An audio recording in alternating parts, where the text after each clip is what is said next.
ไปกวดแล้วบ่ไปกวดแล้วเพิ่นก็ว่าเป็นจังได๋ล่ะสภาพคันปกติดีจังไดบ่นี่จังได๋ดอกกวดส่งเดินซีนี่แหละด้วยทำงานกับพันวาน้องน้องบองนึงช่วยเขาแล้วน้องบองนี่โอ้ยากเลยโอกาสสิได้มาพอน้องบองช่วยเขาแบบนี้นี่แต่น้องบองมาอยู่นี่ก็บ่าววงกับพวกเห็นน้องบองช่วยเขาโอ้คักแต่ว่านี่บ่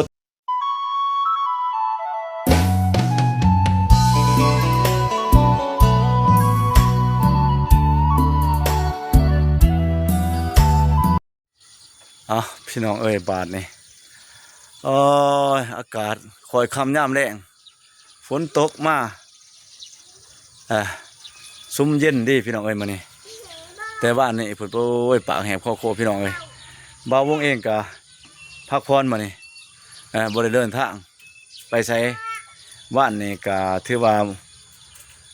มวนซื่นสมควรพี่น้องเอ้ยสนุกสนานเฮฮาปาร์ตี้ไปเป็นมื้อสุดท้ายของสงกรานต์มื้อนี้ก็เลยว่าพักผ่อนเพราะว่าบ่าววงไป2 มื้อ3 มื้อติดพาทั้งครอบครัวพี่น้องทั้งเมียของบ่าววงไปมื้อก่อนนะแต่ว่ามื้อว่านี่ก็ได้พาครอบครัวแล้วก็ครอบครัวของบ่าวตูนน้องบองไปอีกมื้อนึงเนาะก็ถือว่าเดินทางไปเมื่อยขับรถพี่น้องเอ้ยก็ม่วนอยู่พี่น้องเอ้ยสนุกสนานเห็นพี่น้องทั้งเมียแน่แล้วก็ทั้งพี่น้องของบ่าวตูนเนาะแม่ของบ่าวตูนก็ทั้งพี่ทั้งน้องของบ่าวตูนนั่นแหละทั้งน้องบองเองก็สนุกสนานม่วนซื่นสมควรพี่น้องเอ้ยมื้อนี้บ่าววงเองก็อยู่บ้านอยู่เฮือนไปเอาทักทายสวัสดีเด้อกะทักทายสวัสดีสวัสดี FC พ่อแม่พี่น้องที่เคารพรักเบิดสุคนก็ยินดีต้อนรับเขาสู่ซ่องบ่าวผู้วงชาแนลอีกเส้นเก่าเส้นเคยมื้อนี้บ่าวเองก็สิเดินทางไปหาบ่าวตูนน้องบองก่อนพี่น้องเอ้ยเพราะว่านี่ก็สิไปถามกันว่าเป็นจังได๋แล้วก็สิไปเบิ่งเครื่องมื้อวานนี่พี่น้องเอ้ยเสื้อผ้าหน้าผมเกือบอีหยังบ่ถึงพึ่งพืชเอาเครื่องกระด้งพิษบ่มันก็คำแน่พี่น้องเอ้ยสิไปนำก่อนจักสิอยู่หม่องไรแจไรแหละพี่น้องเอ้ยว่าทั้งบ่าวตูนได้เก็บไว้ให้บ่าววงบ่หรือว่าไปจะได้มาจะได้พี่น้องเอ้ยก็สิไปถามมึงก่อนเห็นบ่หรือว่าจะได้ไปพี่น้องเอ้ยเดินทางต่อไปนี่เกือบจะเป็นเกือบผู้ใดนี่บัดเกือบลูกสาวของบ่าววงบ่เห็นไล่แต่เกือบคู่นี้มาก็น่าสิแม่นเกือบของร้านของบ่าวตูนประมาณนี้พี่น้องเอ้ยไปส่งเกือบเพิ่นเด้อแล้วก็เกือบหยุดดูว่าเกือบหยุดแม่นบ่ล่ะแม่นจื้อเกือบหยุดเฮาก็ไปเอาเกือบเฮาบัดนี้ไปเราก็จับดีๆเด้อเดี๋ยวเกือบรถเกือบเฮียได้ไปถามมึงไปพี่น้องเอ้ยเดินทางรู้สึกว่ามันแปลกๆบ่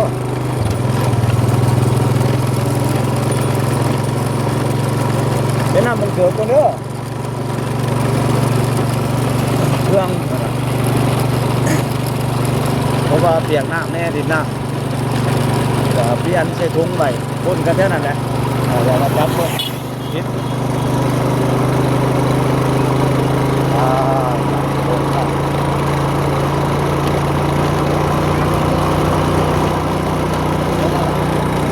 มาเลย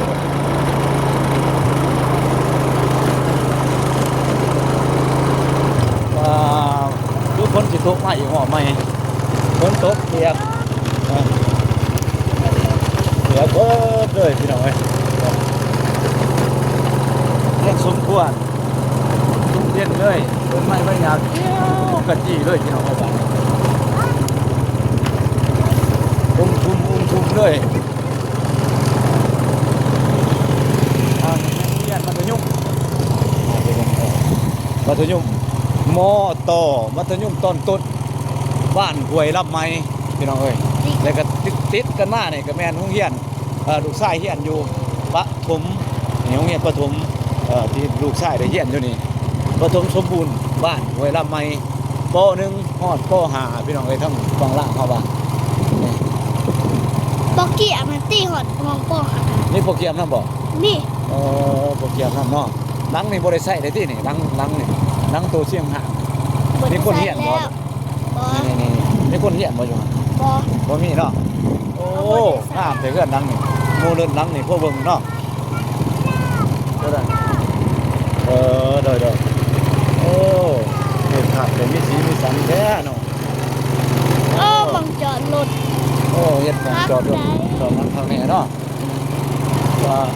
มาใหม่หลายหลังเด้อพี่น้องเอ้ยเออ เตะกันนักเตะว่า อ่าไปเมื่อวานน่ะไว้ดุนสบายดีเด้อไว้ดุนโอ้คักเถอะเว้ยไว้ดุนเรียน อันนี้หยด ฮะ เอาเกือบหยดเอิ้นเบิ่งท่าเลยแน่เกือบจะบ่ลูกแน่เจ้าเรื่องเกือบเบิ่งก่อนสบายดีแน่นี่ ไปดิ เอาอันนั้นน่ะเกือบจะเห็นบ่เกือบเกือบน้องเกือบเวลาเดี๋ยวอ้าวเจ้าเรื่องเกือบเจ้าเนาะบ้านนี่เนาะมวนแห้งบ่ล่ะโอ้ยดินน้ำจนดื่มเกือบนี่ร้อยน้ำก็เป็นได้ผู้น้อยๆฮะเอ้าพี่น้องเอ้ยตัดภาพมากกับพี่อยู่เพื่อนของบ่าวตูนน้องบ้องพี่น้องเอ้ยนี่ก็ความคืบหน้าก็ยังอยู่บ่ทันได้ไปปันไรพี่น้องเอ้ยขั้นตอนยังตัดหลังตามบ่าววงเลยสอบถามถึงบ่าวตูนถึงความคืบหน้าของเฮือนของเพิ่นก็ถือว่ายังมีฝนแน่แล้วก็ช่วงหน้าฝนแล้วก็เรื่องงบประมาณแน่คอยเฮ็ดไปเรื่อยๆเพิ่นว่าเพิ่นก็ได้ยินบ่าวตูนเล่าสู่บ่าววงฟังหั่นแม่นจะให้พี่น้องของบ่าวตูนเนาะพี่น้องของบ่าวตูนเป็นสร้างตัดหลังเพราะว่ากันสิจ้างคนอื่นเนาะมาตัดหลังก็เพิ่นว่าบ่มีเงินเพราะว่าใส่งบหลายก็เอาไปใส่ซื้อวัสดุอุปกรณ์สิ่งต่างๆนั่นแหละแต่ว่าส่วนสร้างค่าสร้างก็สิจ้างในหาน้ำพี่น้องก็สิได้ราคาพอราคาถืออีกก็เป็นกำลังใจให้น้องเพิ่นทั้งน้องบ้องทั้งบ่าวตูนแน่เนาะที่ได้เฮ็ดเพื่อนหลังนี้มาแต่ว่าก็คอยไปพี่น้องเอ้ยสิพาวงกับสิพาไปมันไกลๆว่าเป็นจะไดเฮ้ อีกกระโปรงผม นี่กระโปมน้ำของเจาะน้ำบาดาลของบ่าวตูนก็ถือว่าสำเร็จเสร็จสิ้นพี่น้องเอ้ยแต่ว่าพี่ส่วนพังเพื่อนปักพังเพื่อนถอกเสาแล้วเทข้านแล้วพี่น้องเอ้ยยังแต่ตัดหลังถอกเทพื้นก็ยังหลายขั้นตอนอยู่พี่น้องเอ้ยส่วนเด็กน่าจะเป็นผู้ว่าเพิ่นสิใส่เป็นโค้งหลังคาบ่หรือว่าจังไดเนาะตัวนี้เบาก็ยังบ่ทันแน่ใจยังสิถามเพิ่นเติมเรื่องนี้ว่ามันสิใส่เป็นโค้งหลังคาหรือว่าจังไดเนาะพี่น้องเนาะ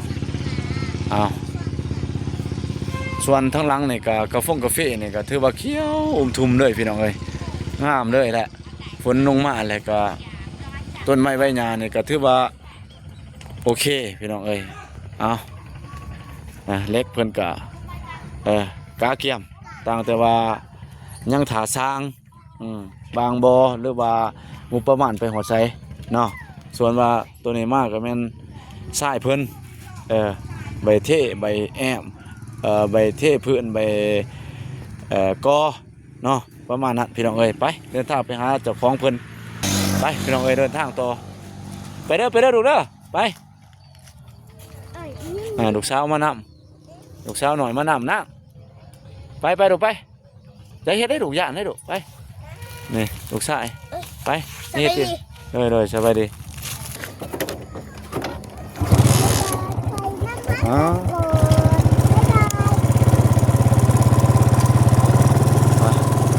เดินทางต่อ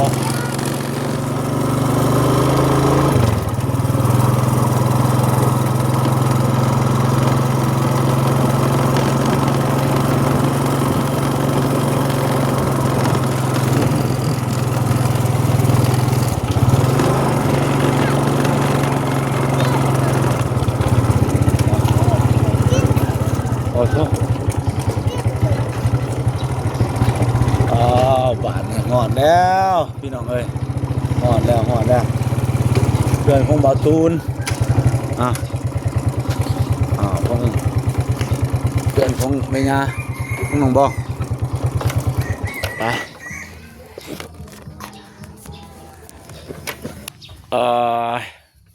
โอ้โชมาบัดนี้น้ำท่วมแล้วทั้งเพื่อน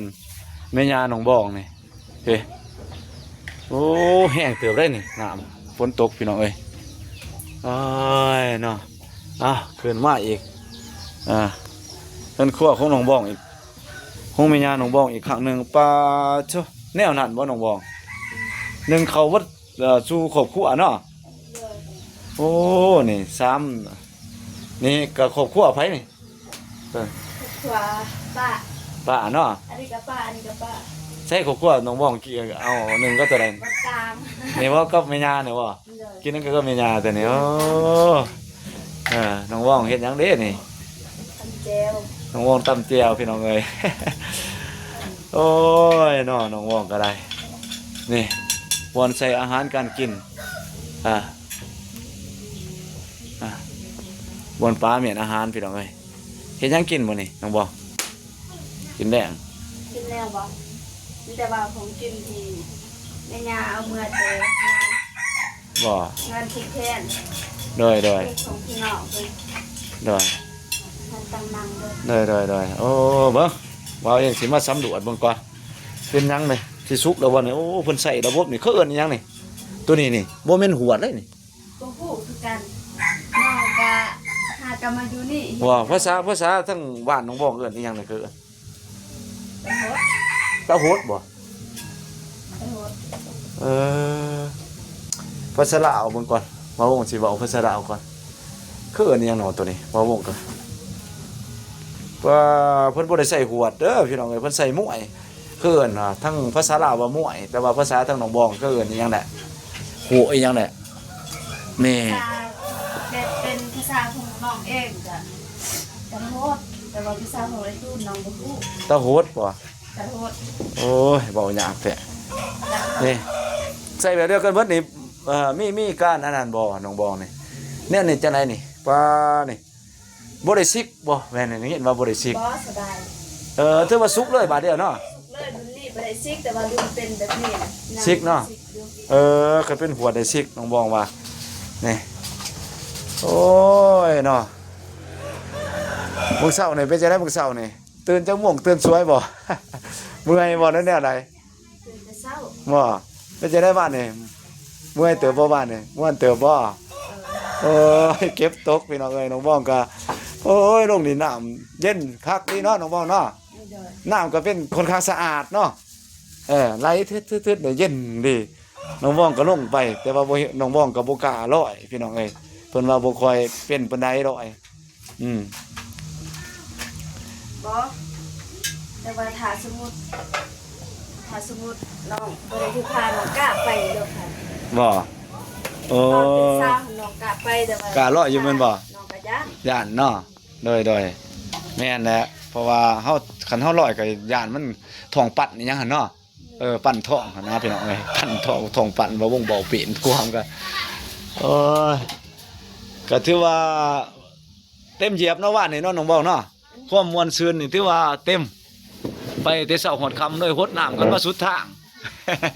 จนหนาวพุ่นบ่น้องเบาว่านี่ น้องบ่ได้นะ โอ้น้องบ้องอยู่ไหนเนาะพี่น้องเอ้ยเพิ่นน้องบ้องมีแต่อาบน้ำเดี๋ยวก็ขึ้นมาเนี่ยก็อยู่ในห้องรถของบ่าววงแต่ว่ามีเพราะว่ารถก็เป็นหุ่นได้พี่น้องเอ้ยแล้วก็ทั้งในก็สิได้นั่งหลาย3-4 คนเนาะแต่ว่าทั้งนอกก็มันคนเป็นสาวเนาะก็ยืนทั้งนอกเอานั่งทั้งนอกเอาตังขึ้นพี่น้องเอ้ยก็โอเคอยู่ม่วนไปหลายผู้หลายคนด้วยน้องมองสิช่วยเขาเลยพี่น้องเอ้ยบ่ไปแล้วทางนั้นไปช่วยเขาแล้ว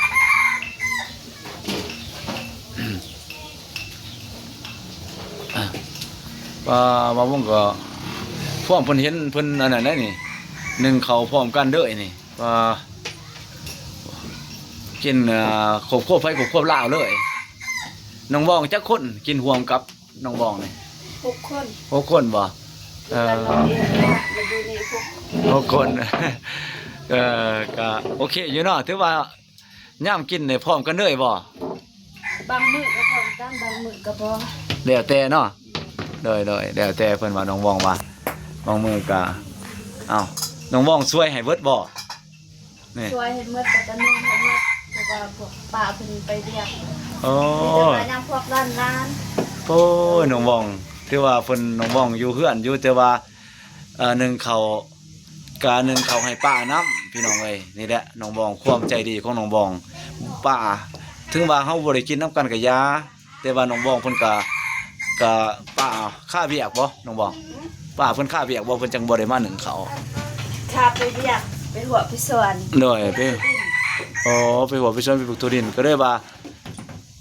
บ่ได้หนึ่งมาสะเนาะเพิ่นมาคำในน้องบ้องก็ช่วยกันพี่น้องเอ้ยผู้อยู่เฮือนก็เฮ็ดเวียกให้กับก็ช่วยให้ป้าให้ลุง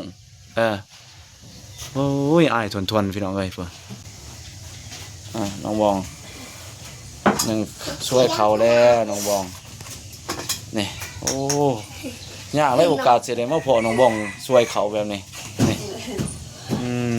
แต่น้องบ้องมาอยู่นี่ก็บ่าววงกับพวกเห็นน้องบ้องช่วยเขาโอ้คักแต่ว่านี่บ่ต้องซิกเลยบ่ต้องซิกหรือว่าช่วยบาดเดียวด้วยเนาะมองเพิ่นอย่าเลยลูกโอ้บ่ตูนไปไสล่ะน้องบ้องมื้อนี้ เอาไปถ่ายคลิปไปกับไอ้เมฆไอ้ โอ้ เจ็บ บ่เจ็บมาเอาก็บ่มีบ่ เลย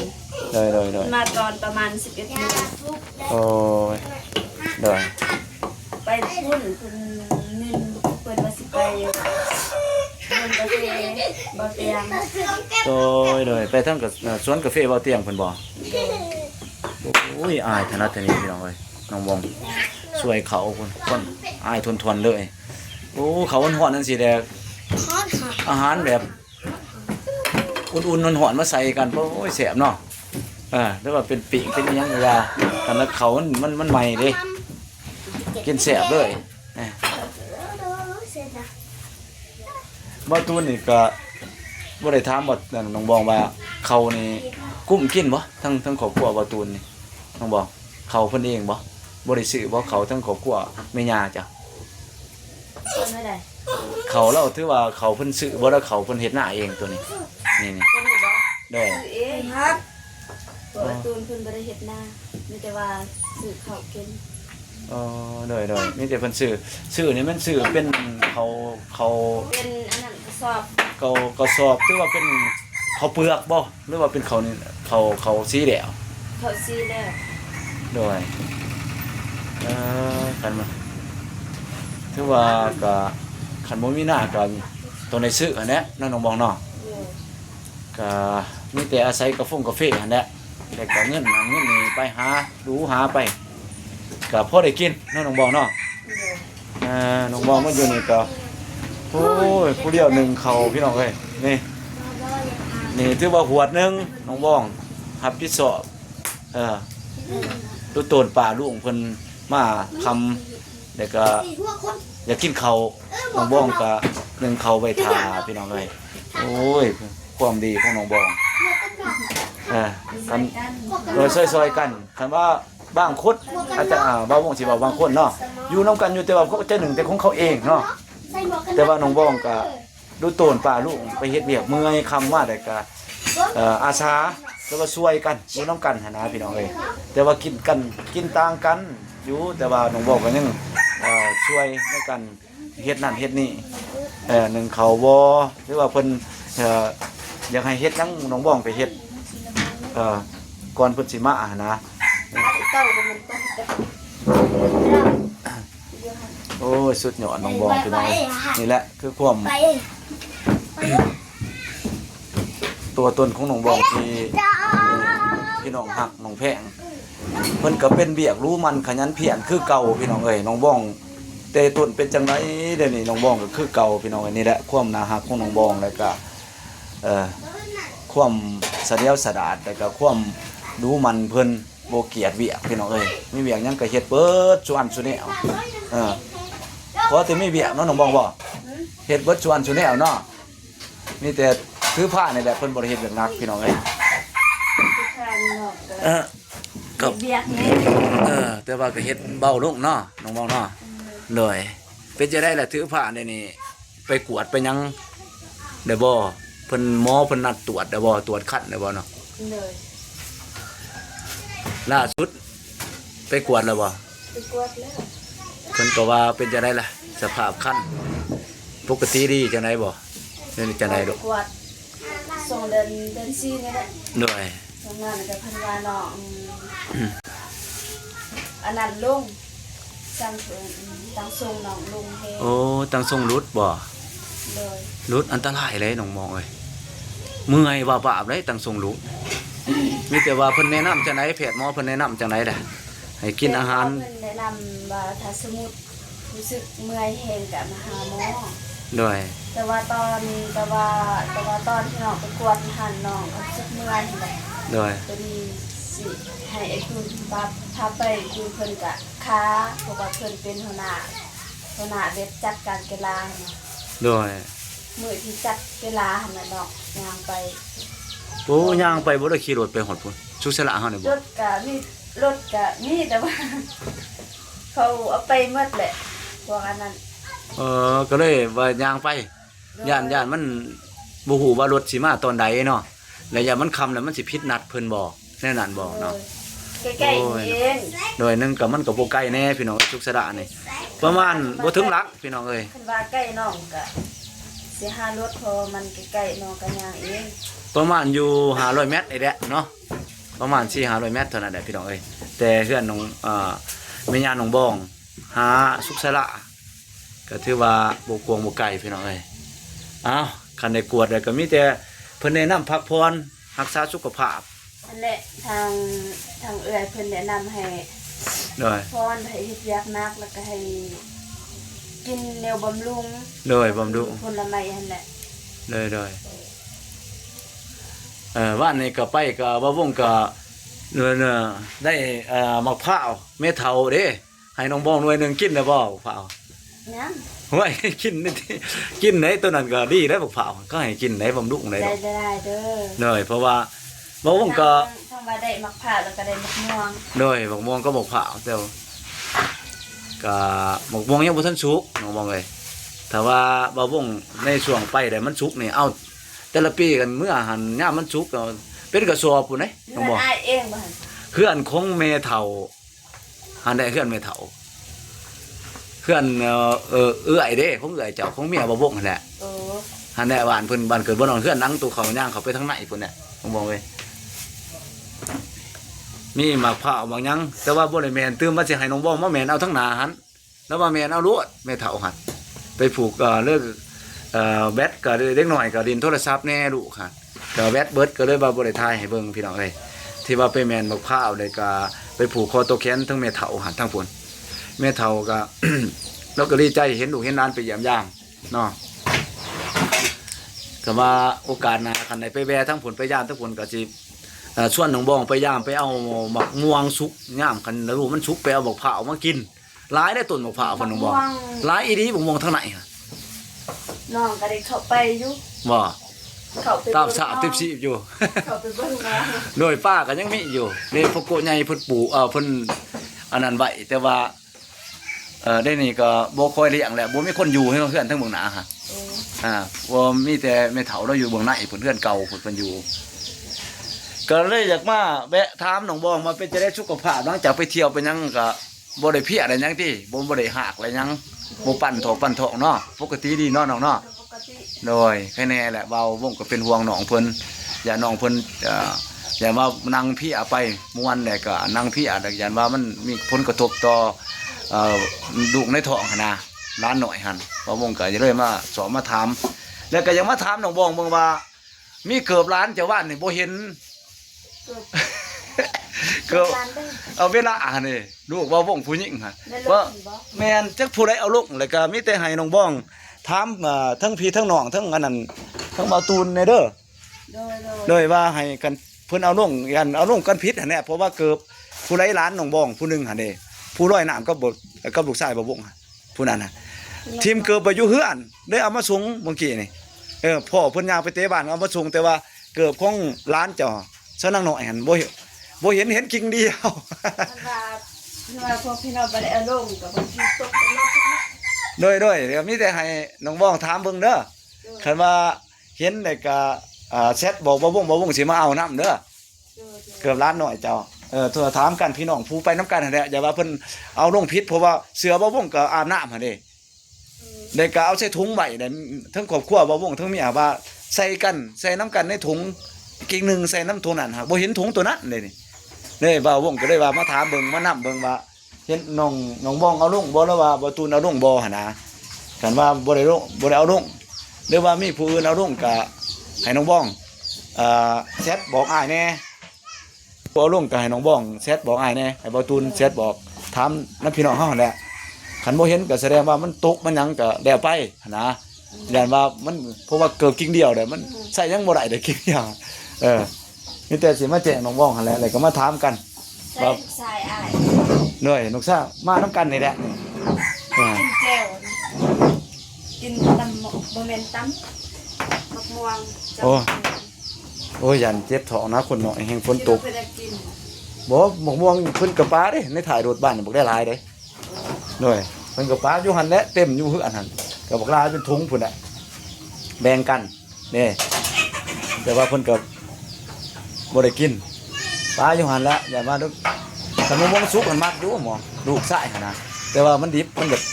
สมๆแน่เพิ่นบ่มักปานใดพี่น้องอ้าวหัวดที่3บ่นี่หัวดที่3น้องบ้องโอ้น้องบ้องนี่หัวดที่1เบิ่งนี้